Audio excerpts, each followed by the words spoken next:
And now I have the privilege and honor to introduce to you our dear friend, Todd Fink, who is here every third Sunday of the month. Todd is an artist and a speaker. He is the host of Kind Mind podcast, and he is the co-founder of the Giving Tree Band. His 2020 TED Talk is called Beauty is in the Brain of the Beholder. And his songs and videos and writings and lectures have inspired many from all around the world. From years of concert touring and living on the road, to being immersed in the study of Western philosophy in Ireland, to month-long training in Eastern mysticism with monks and masters of meditation in India, Todd shares the wisdom of art and science and spirituality to guide us back to the joy of aliveness and our common humanity. You can find out way more about him on the links that we share. And after this talk, you're going to want to go and subscribe to his podcast. But for now, just open your mind, your heart, and your hands, and welcome our dear friend, Todd Fink. Thank you, Maureen. Thank you, everybody, for integrating all these beautiful gifts. I feel so calm now after that meditation. Thank you. Music, Una, Adriana. Yes, what a wonderful start for this Sunday.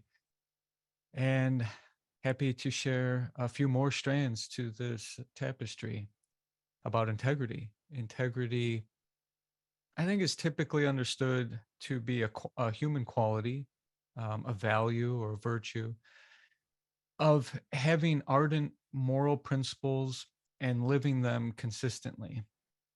In its verb form, we have integrate, like what we're doing today. We're bringing parts together. It's to render whole.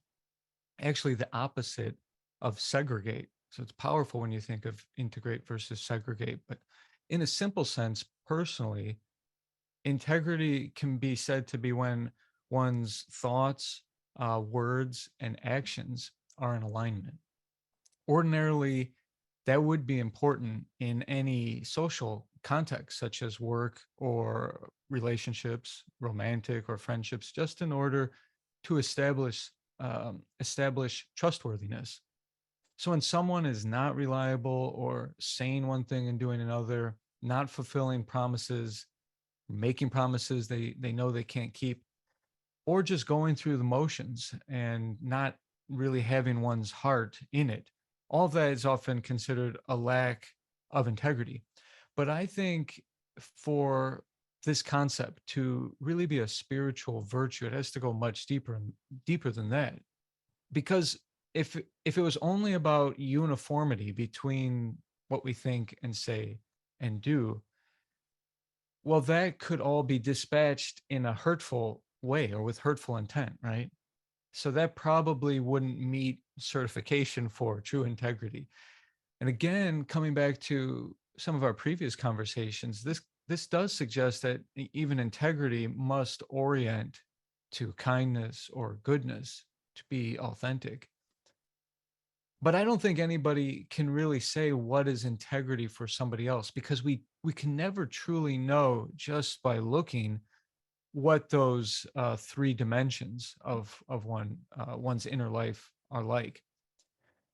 The other limitation here is our own cognitive dissonance, which is an evolutionary inclination to get these three elements straightened out. But it can even involve deceiving ourselves. So this happens when someone changes their beliefs just to back their behavior, or vice versa. So for example, let's say someone with strong political convictions and views based on those standpoints or those positions. But then let's say that person receives a big career opportunity from someone or an organization with opposing views. So they change their stance entirely just to advance their status.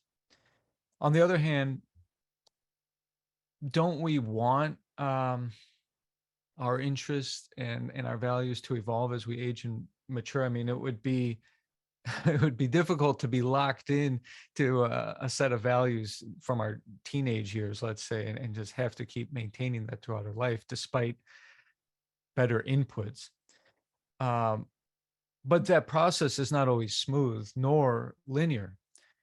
So from the outside, we may never truly know what integrity means for someone else. But sometimes it looks like privately questioning our own beliefs or doubting our faith while still meeting the outer expectations until this confusion gets sorted out. So integrity is a journey. Integrity is a process. And that certainly leads to wisdom. Accordingly, integrity also involves making ethical decisions and taking responsibility for our choices with some level of transparency and the willingness to admit when there's been a mistake and do what we can to make amends whenever appropriate. I want to go a little deeper into the word itself because it's quite beautiful and the etymology contains, I think, more clues to its elegance.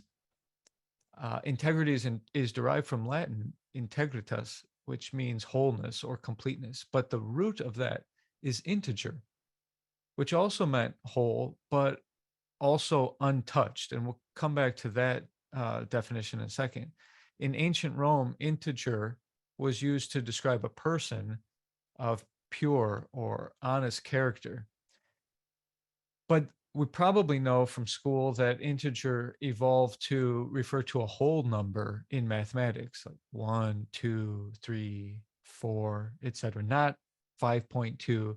So no decimal baggage, not 5.5, no carrying fractions of the whole, so to speak.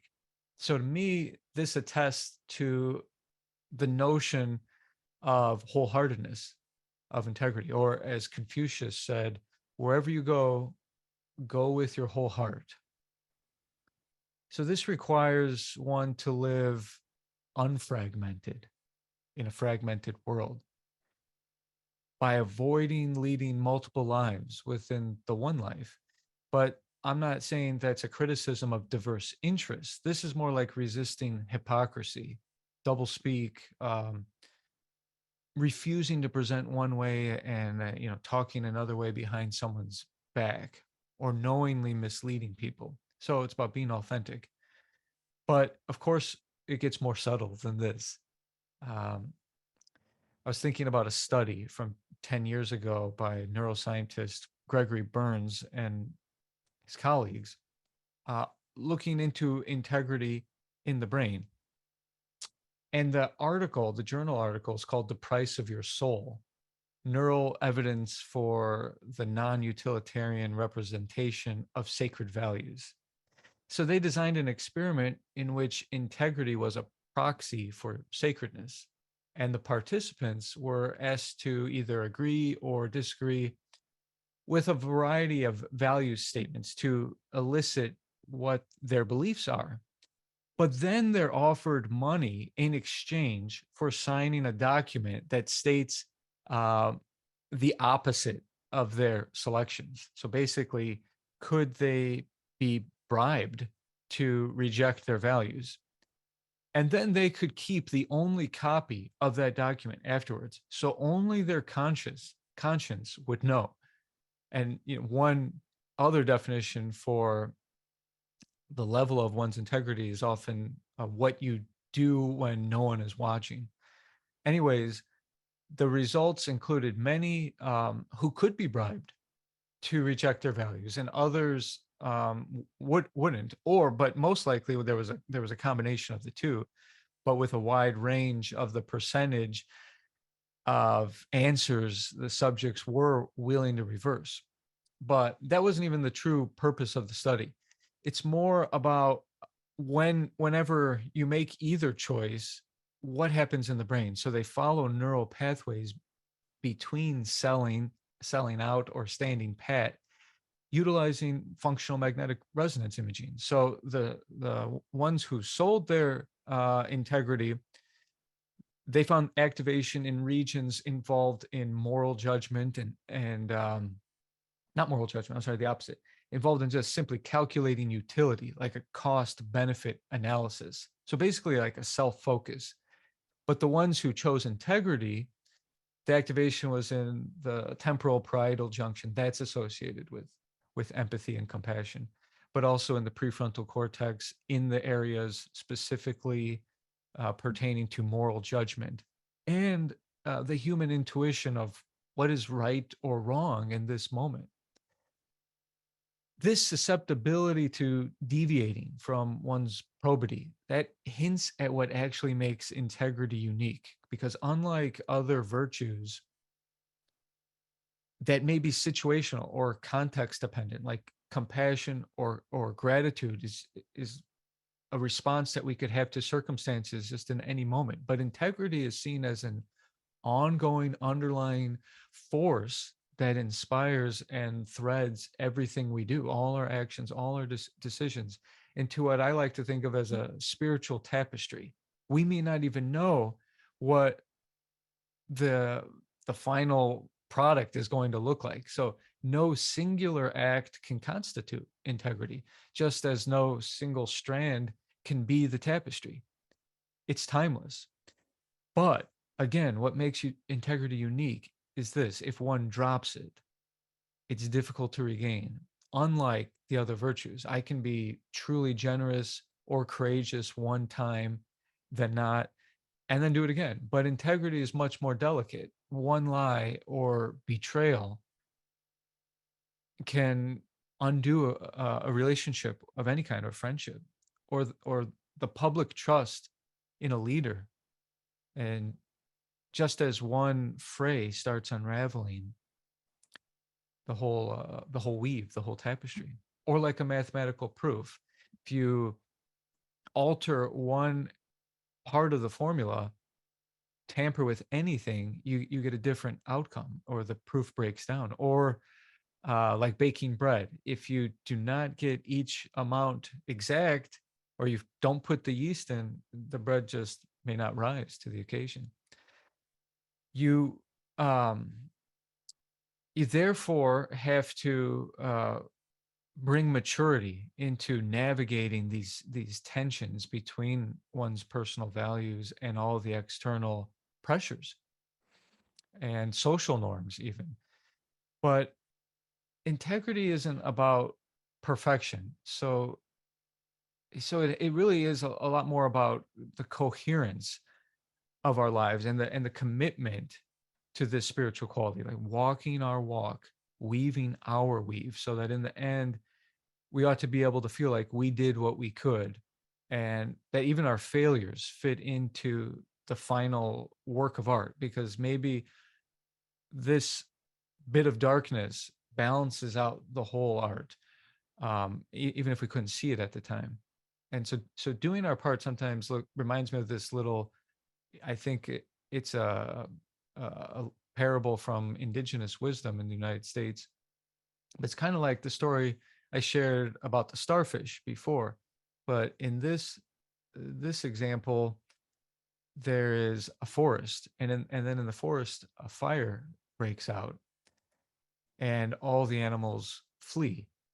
But one little hummingbird is going back and forth from the stream with a little beak full of water and dropping it on the fire. And the other animals are looking back and they're mocking the hummingbird. And when pressed with questions, why, such as why do you keep doing this? The fire's too big for you. The hummingbird responds, "I'm doing what I can. I'm simply doing my part."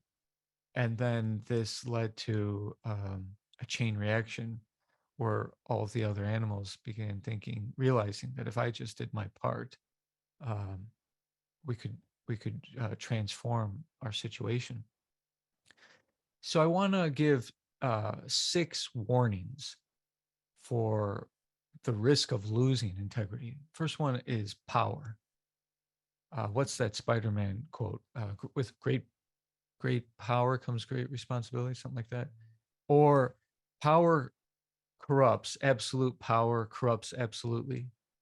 There have been social psychology studies that have shown how power is associated with corruption. Multiple experiments have suggested that elevated power, including income or one's social status that correlates with people being apt to be more rude or to cheat. Also, this is funny. The more expensive the car, the more likely or the less likely the driver of that car is to stop for pedestrians. There's an article in the journal Psychological Review that explains why this might be, or this phenomenon. It's called power, approach, and inhibition. Something about access to power has the effect of disinhibition. Anyways, the second one is fear, our desire for self-preservation or ego defense. And from a spiritual standpoint, when our ego gets hurt or inflamed and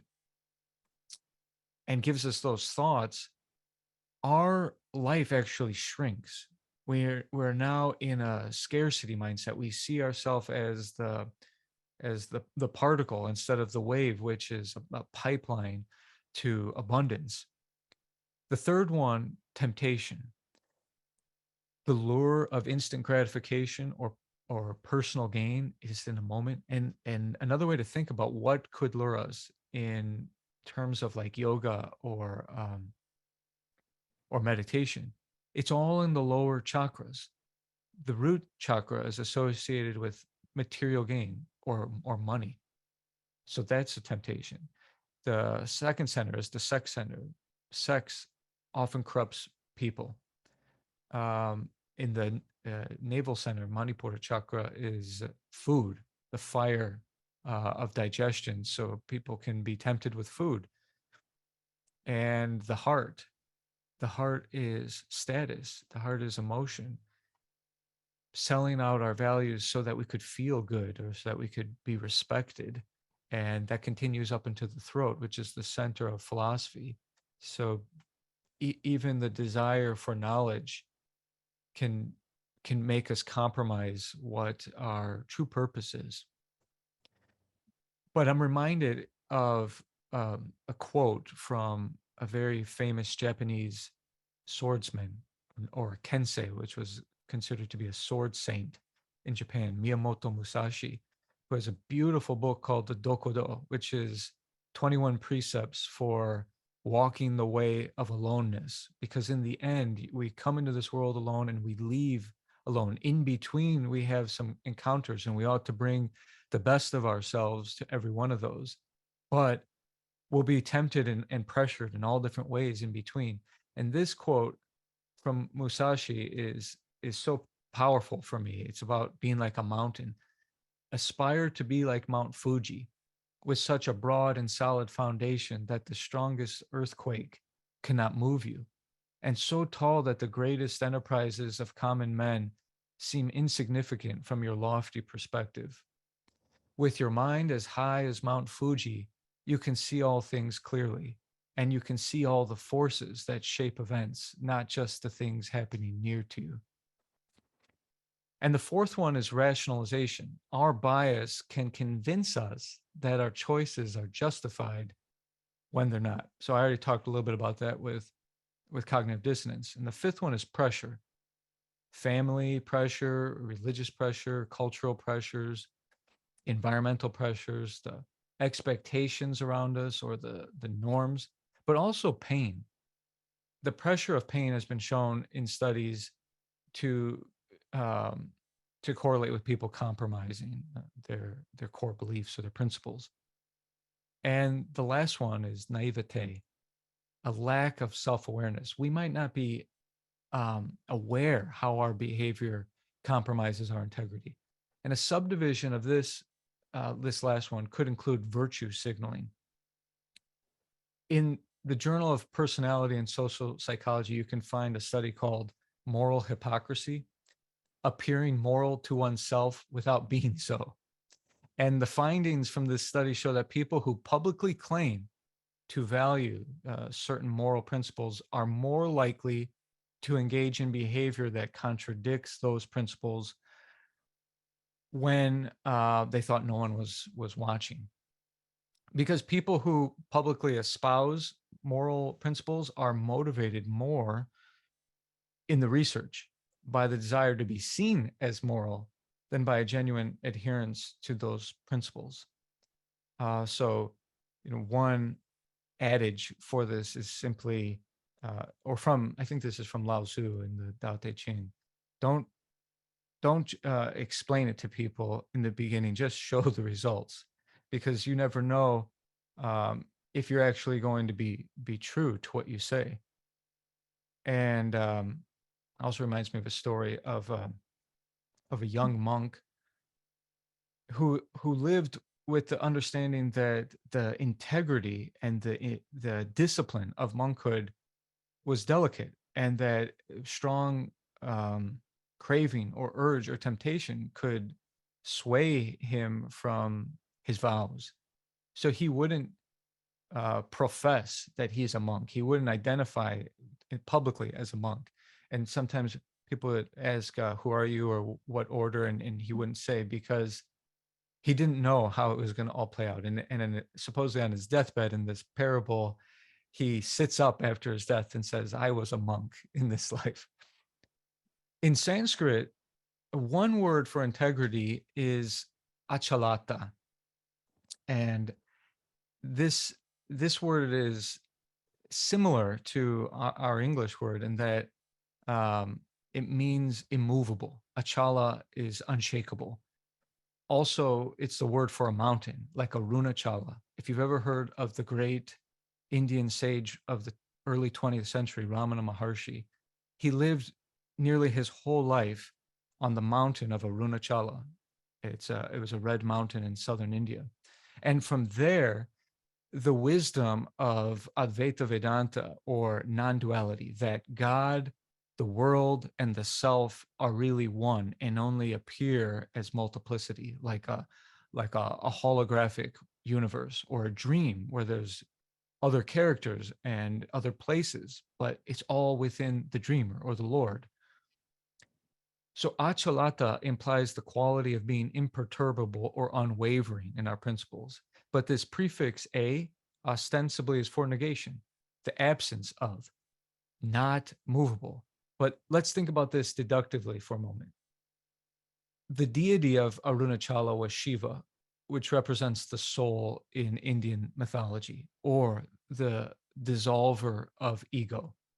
Our heart is that red mountain beating continuously, and the integrity is our true nature, not something we got to go out and acquire or prove, but something that manifests, that is revealed. So really, if we come back to the Latin integer and its prefix, we use in English also to stand for subtraction.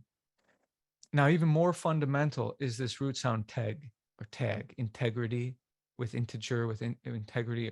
It's also the root of contact. It's probably conteg or contagion. That meant touch. But one with integrity is someone who's untouchable, as in incorruptible. So consider that integrity is not something that we gain, but what we stand to lose. And this adventure of living out our integrity is as much about, or if not more so, about who or what we say no to. So ultimately, only you can know what or how your integrity is, because outer success is not proof of virtue. And although psychological integrity is kind of like structural integrity for a bridge, both connect 2 points or 2 people. But it's very difficult to claim there's one right thing to do in every situation or every circumstance, because there is only one right now, and it's unlike any other moment. You can't plan for integrity or even predict integrity. It needs to blossom in the presence of light, just doing the next right thing. And this is a concept in the Chinese philosophy of Wu Wei, which is natural unnaturalness, or just simply doing the next right thing. So I'll conclude there. I did want to share quickly, if I can, about two wise ones, two mystics that both exemplified integrity at the time of death in the face of intense pressure. Socrates, who drank poison because he was charged with impiety and corrupting the youth of Athens by encouraging them to challenge the status quo. Because he did not fully accept the Greek gods, as was the custom of the time, and also introduced the idea of other kinds of divinity, he was sentenced to death by poison. And instead of fleeing or denying the charges, we know Socrates drank the hemlock. This is also similar to an Indian princess of the 16th century and mystic, Mirabai. Mirabai is a great inspiration of devotion. And in her story, the legend is a little bit more mysterious. Some say that she had an arranged marriage and refused to follow that institution, or she was technically married to a prince but refused to consummate the marriage because her devotion to her spiritual principles and her wanting to live the life of a renunciant. But unlike the Buddha, unlike Siddhartha, the prince, must have been much more difficult for a woman to follow her heart with the environment, with the social structure of the time. And so her family put so much pressure to the point where they plotted to kill her. And in one version of the story of Mirabai, her brother poisons her, but Mirabai is drinking the poison. And like everything, every meal she takes, or everything she does, she offers it to God. And so there's some magic that unfolds in the story of Mirabai. But I wanted to share a couple of her poems, and then sorry for taking so long, and then turn it back over. But the first one, these are all very short, so don't worry.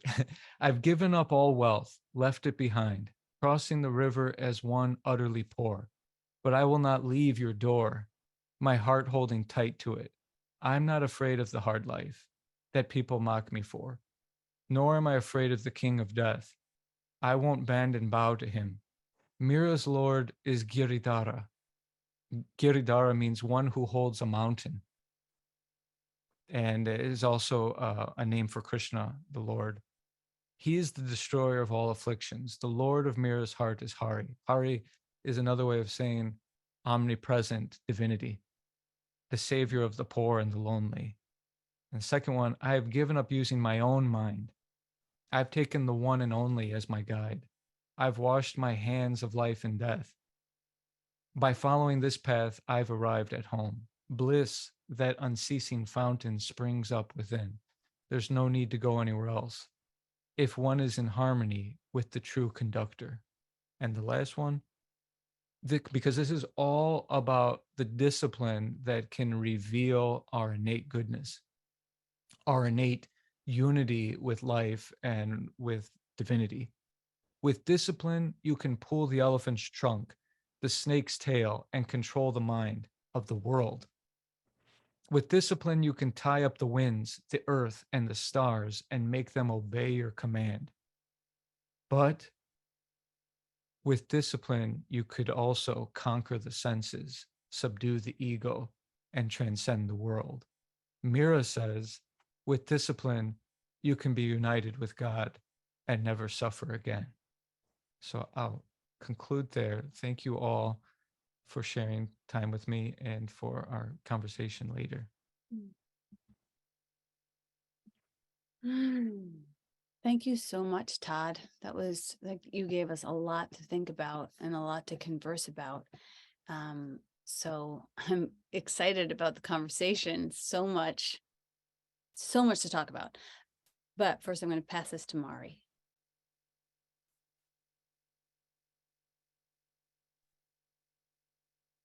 Yes, thank you, Todd.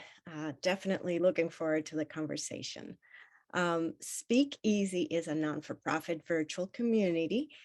We exist on the generosity of our community members and guests, and we thank you for playing your part and for taking the opportunity to make a donation for today's daily bread. Your generous donations help us to bring spiritual leaders, artists, and speakers like Todd to Sunday service and keep important conversations going.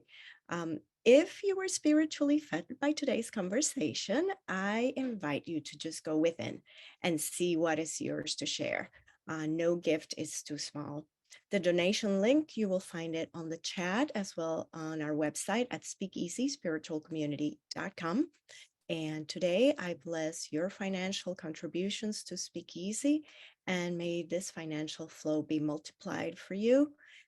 In giving, we do receive. And I pass it back and stay tuned for our conversation. Thanks, Maury. Yeah, this is great. Just add Todd Fink. All right. So, gosh, it was really great. What came to mind, and you always give us something to think about, and I love that you helped me to sort of revisit something in my mind, which was there was these two stories, two weddings, let's say. And one wedding I went to when I was younger, and there was a bit of a bully there, and he was being rude. And what I did at that time in my life was that I took a cold beer, and I was very young, and I threw it in his face. And then there was shock, and then me and my friends left. The second wedding was, there was two guys there, and they were fighting. And this is after I had done a lot of spiritual work on myself. And what I found myself doing was standing between them and saying to the bigger of the two, "You're so much better than this. Like, don't move forward in this fight because you're so much better than this. You've just forgotten yourself. You're so much better than this." When I think about those two agitations at those two separate weddings, I know that all the facets, like when you say we're in integrity, we're full-hearted, but I feel like my heart is not only full-hearted, but well-faceted. So there's that facet of me curing things by anger, and then there's facet of me curing things by passivity and kindness and compassion. But to integrate both of those versions of myself and to be in integrity with myself, I feel like I need to make peace with both aspects of myself, and then to know that I could play either of those aspects, but which one makes me feel more integrated with myself. And it's actually the second one. The second one is the story I want to tell more often, how I dismantled this argument through conscious kindness as opposed to cold beer.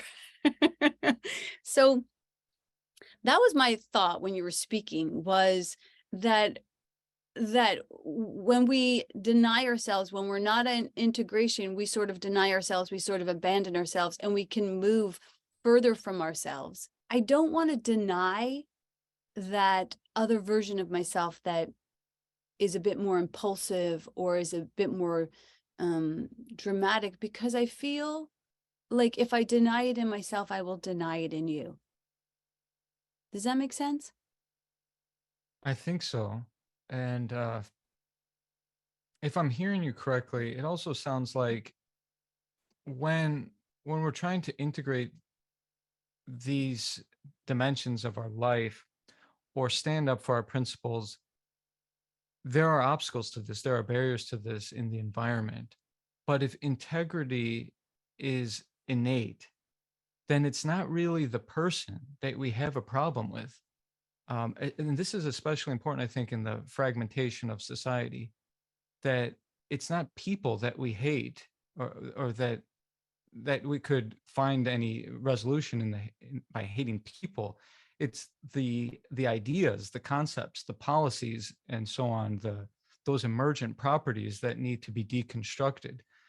And that happens within ourselves as well. So yeah, somebody else was asking me recently about, in spiritual life, when you have certain principles or commitment or certain kind of devotion, then does that mean you can't do this, or you can't have this kind of job, or you shouldn't be married, things like that? And my notion here is that those outer things don't matter so much as the the energy or the spirit of the person, wherever they are, whatever they're doing.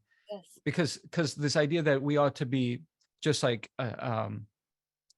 universally loving, and therefore if I concentrate my love like on my kids or something, then how can I actually hold all these things in balance and hold my integrity? Because I might do something just for the benefit of my kids, but I don't think it's like that. I think it's more like integrity is like a shining sun which shines in all directions. Well, then you might ask, well, then why are some places sunnier and warmer? Not because of the sun, right? Because of something else. And so another way to think of this is I am shining in all directions and opening myself up to illumination and allowing that power to work through me to illuminate others. But obviously, whatever's closer in the moment gets more sunlight, and so it's more easier to conceptualize it as just like radiating from the inside out. Another way to think of this, you mentioned facets, Maureen, and that reminds me of a diamond, because a diamond, and there's a poem from the Sufi Hafiz that says a diamond takes shape slowly with the force of integrity.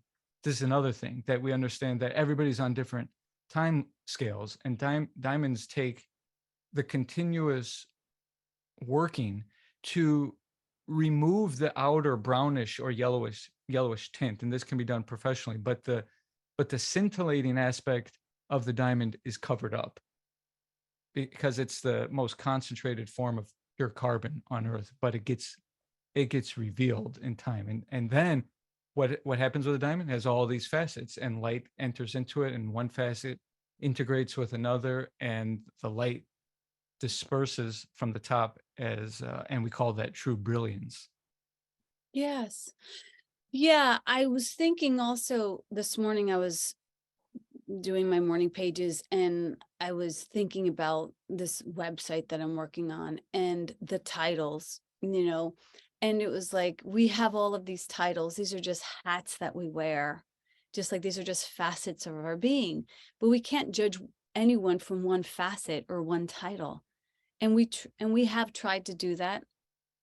We can't judge anyone from their best hour or their worst hour, and so it's like this brilliance is really the truth of who we are.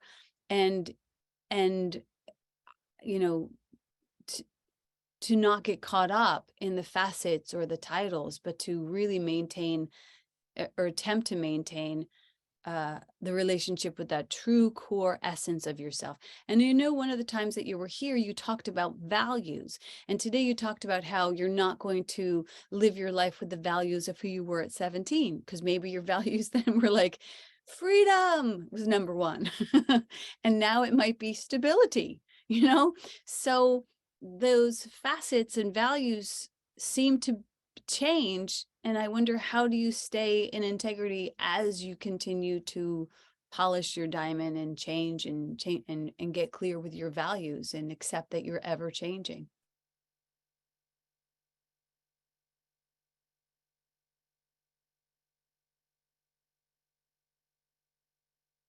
Oh, you're on mute.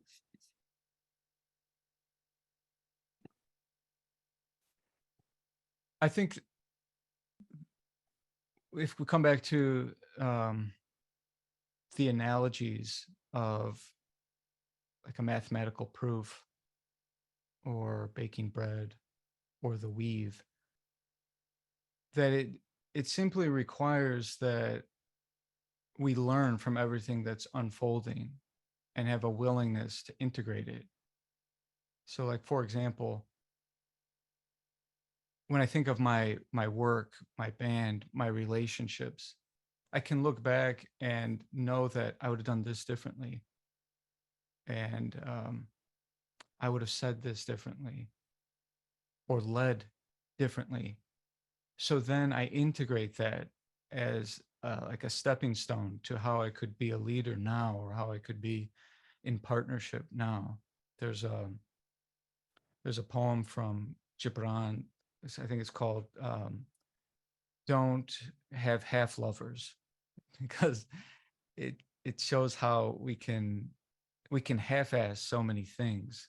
And journey is really just about learning like where we're dividing ourselves, how we're fragmenting ourselves, how we have chosen one thing, but continue to self-sabotage or sabotage a relationship or delay the inevitable. And it's just about being steadfast and forthright and updating when we know better.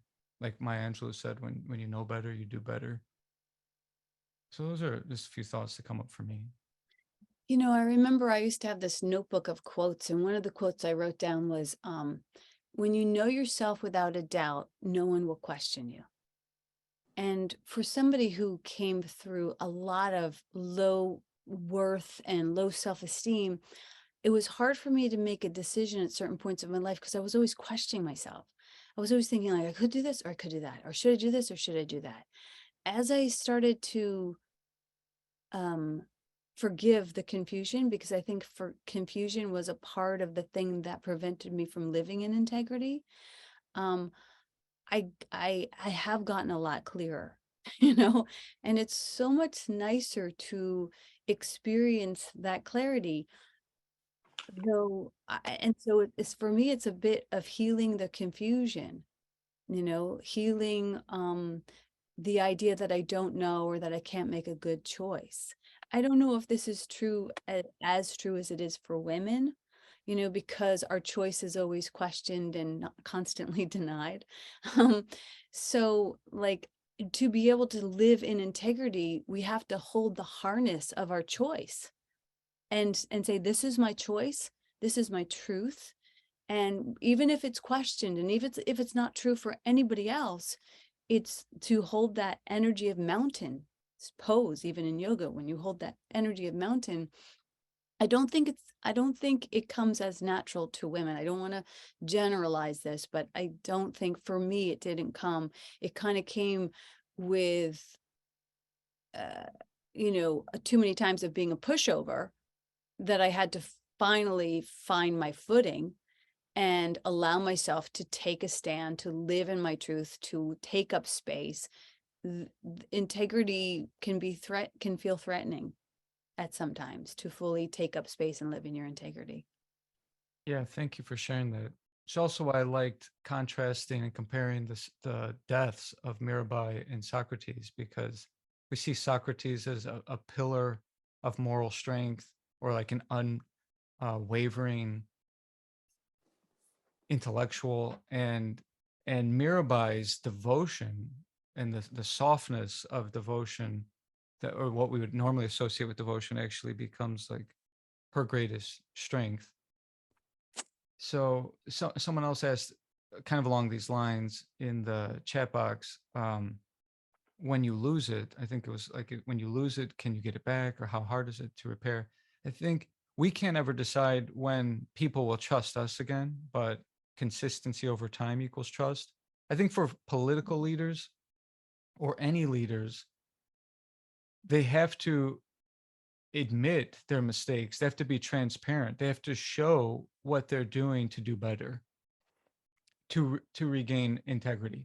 But also, when a person like abuses power, maybe that's indication power is not safe in your hands. There was a story, I won't name the person, but there was a spiritual teacher in the United States that gained a pretty prominent status in the spiritual world, and had a pretty large following. But it really became clear that he was very abusive to students, not necessarily sexually abusive. I don't think that was part of it, but verbally, and and ultimately, because of what was documented, and his own mother wrote a book about him, he acknowledged, yeah, I'm not free of ego. I also can fall victim of the tricks of the ego. And then he kept teaching. So I mean, I think this was an example of where he probably should have found like a different, maybe a different line of work, because there's a whole new generation of people discovering this teacher. And I would still say, I think that's risky to be close to this man. So there are examples like that where what does a person really do to step back and atone?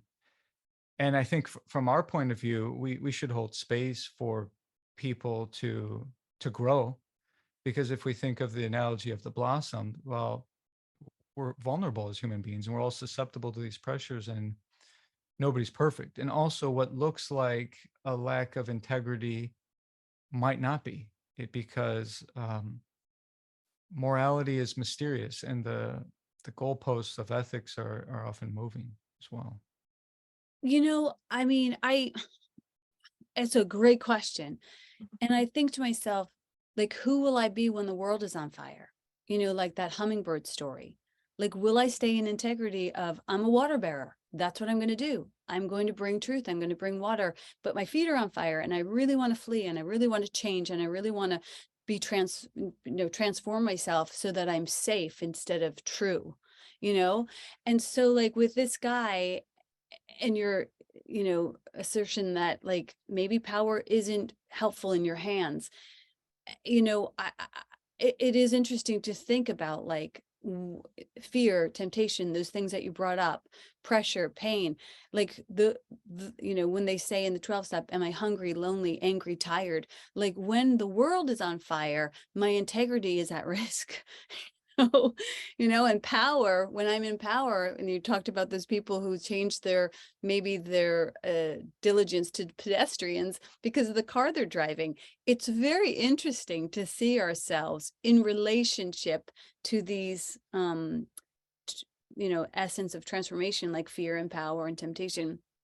And it's almost embarrassing to think, oh, that won't change me. And then we see people get famous and they become, jerks. Recently the story came out about Marianne Williamson. And, she's a major teacher of A Course in Miracles. And a lot of people were saying that she isn't good in power.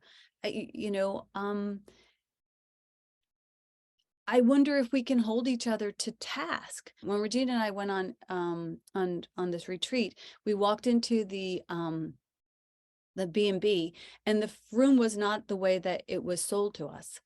And we got upset. We're like, how are we going to hold a retreat in this space when it doesn't look like this very welcoming environment?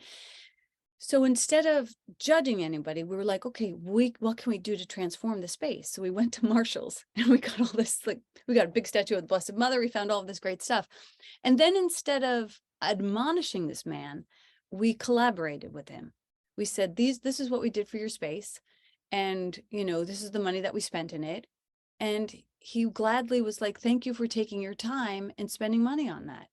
So I think sometimes we can raise each other to stay in integrity. And what would it look like to support each other to stay in integrity instead of saying, you're bad, you're not good in power? Like, what could we say and how could we assist each other and raise each other up to stay in integrity instead of shaming and blaming each other? Because when I'm out of integrity, it's because I'm scared. It's because I forgot myself. And I would just add that I think love is the force that can illuminate. When we hold people in love and we know that there's still a diamond inside, that may be like a mirror for people where they can see it for themselves. Or when we stand in our integrity and model it, it sparks something inside of the aspirant. It came to mind the thing of when you're involved like in a creative act of writing or in my case say songwriting and things, that in essence it always comes to mind, that thing of the question of what you put down, you sort of relate it to the world that it may go out into, and you think, am I going to stand by this as it is, as it's been given to me, or am I going to change it to try and satisfy some other pressures from other people who may get involved in the process? And I think that to me is a question of where you stand in integrity with source, really, because it's like you've been given this thing by spirit, as it were. And are you going to stand with that you've been given in its pure form and integrate yourself with spirit? Are you going to integrate the spirit into your being, as it were? or are you going to be sort of swayed by your mind and other pressures? And I think that's where integrity comes up for in a creative situation. Just wondered how that sat for you. I relate, definitely. Thanks for sharing that, Clive. You make really good points. And art is a great analogy for this because, yeah, there are competing forces when we're sharing our creativity with the world. There's the forces of capitalism and commercialization. But David Lynch had a quote I saw recently that something like, when a producer invests in you as the filmmaker, they are entitled to not interfere with you because the asking of him to direct it means I'm not directing it if I don't maintain integrity with the spirit that moved me. So I think there's a balance as an artist between staying true to our vision and being so uncompromising that we alienate the cooperation. So I think what we have to ask ourselves, and everybody has to ask themselves this because we're all creative, what is it? What is the inspiration here? What is the principle? Is it that it has to be this way? Mm-hmm. Or is it that I want to like support something or share something? So like for me as a musician, I started out playing the guitar and then there was an opportunity in the Giving Tree Band for me to play the banjo, and I really barely knew the banjo. And there was a lot of resistance in the beginning, but I really had to sit down and ask myself, am I here to play the guitar or am I here to enter into the stream of music? And this gateway is open. So what's the barrier here? Is it that I need to be true to the guitar, or that I need to continue to like experiment and blossom and see what happens with music? So I allowed that to shape me and started playing the banjo. Now, had I not allowed that experience and I wrestled with it in the beginning, then maybe I would have missed something there. And when we need to repair with this, like coming back to some of the other questions, we just have to be able to start from scratch again. So when we think of like with power, and this also pertains to art and creativity, if I'm going to start from scratch, why am I doing the exact same thing? So if it's a mathematical proof and it tore it all down, if I just if I enter in the same numbers, I'm going to get the same problem, right? So like with power, I would really think somebody is repairing by saying, I figured it out. Got to take power for me out of the integrity equation. And then you see somebody. So like so many people have claimed that their desire to lead or to create is some kind of service. And then when it breaks down, or the integrity breaks down, and they try to do the same thing, to me, it's like, well, if you had that much money, let's say, there's so many ways to serve. When you think I can only serve by being this elected official. No, if you really wanted to serve and that door is slamming in your face, there's plenty of other streams to enter into. So sorry, yeah, rambling a little bit, but hopefully in all of that, something integrates. Yeah, there was a story about Brene Brown, and she was quoted for this quote that was not her quote, and it was another woman's quote, and it was a really great quote, and I wish I had all the details for you, but anyway, she was like, wow, it's a really great quote, but it's not mine. And she found out who the author was, and she brought the author on her show. And it was this woman of color, and I'm pretty sure her book was My Body Is Not an Apology, because I did get the book after hearing the talk. And the author was saying, I knew that was my quote. I knew that you were being quoted as saying this. And I had to ask myself, was this information important to have my name attached to it, or was the information important to be shared with the world? And I was like, wow, that's a really, when we talk about art and our integrity with the art, it's almost like, whose art is this? It's not my art. It's just coming through me. Mm. When I have collaborated with people, there's a quote in A Course in Miracles that says, I trust my brother who's one with me. And I know that you are a direct reflection of my consciousness, and I'm not against you. So we can make more beautiful music together than my unconsciousness is allowing me to see in this moment. And so I'm up for collaborating with you, because art is collaboration. And as a vision caster, and I hold the vision for this community, I don't do it in a single way. Every decision is made through a board where all voices are hopefully represented, because we owe that to the art. I'm going to have blind spots around this project, and you're helping me to collaborate can make it even more well-faceted.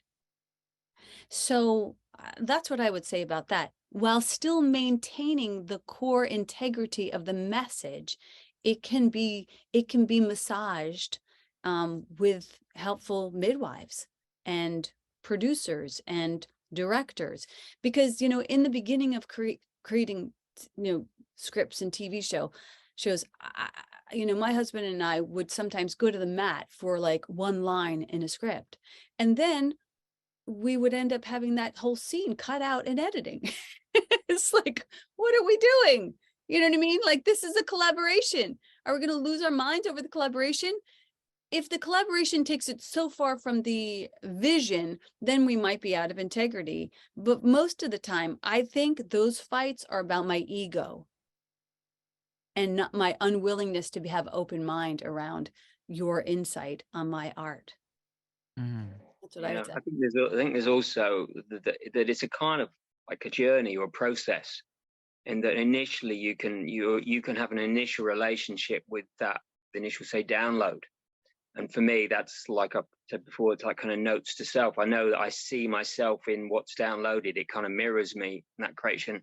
But then there's another step which said, okay, do I involve more people? In a band or in a producer or whatever, and that's where it goes on. And then you become part of something else. And then those levels, it almost kind of funnels up and becomes more and more. I mean, I did a recording of the song some people have heard about my coming to Ireland. And in the end, when I had to rewrite it and do this and change, I didn't end up even playing on it. Mm. And he said, are you okay with that? And I said, well, yes, I was part of the starting the momentum for this, but what's come out is far bigger than me, but it's still me, and it doesn't matter if I was on it or things like that. It became something else. It was put out to it sort of just funneled through me, and we're all part of that. So I think it's just like it's a process as much as anything. Thanks for sharing that. I really like that, because sometimes when we release what we think we need to control, something beautiful happens. That reminds me of a time where I wrote a song and didn't do what you're talking about.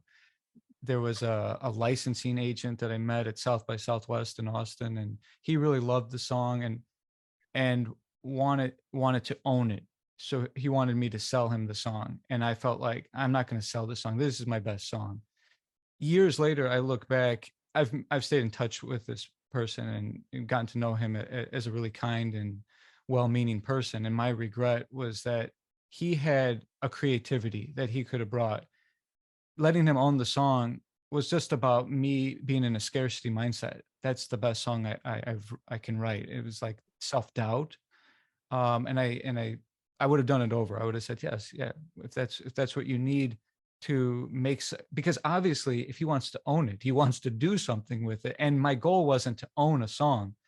My goal was only to share, was to spread something. So I can relate to that. Yeah. Yeah, I was sharing with Todd this past week about Liam and how Liam is working on a video game with a friend. And he was like, we're working on this thing, and immediately, like, my protective advice, advices went up, and I was like, well, make sure that you guys know that this is a collaboration, so you both own it because you're collaborating. And he's looking at me like I have 10 heads. And then I was like, oh yeah, and also, it's not going to be your last good idea. Like, just don't hold it too preciously either. Do you know what I mean? So there's that balance between love and law, between integrity and fluidity. So maybe you'll come back and talk to us about fluidity next time. Yeah, that would be good. Yeah, I think so too.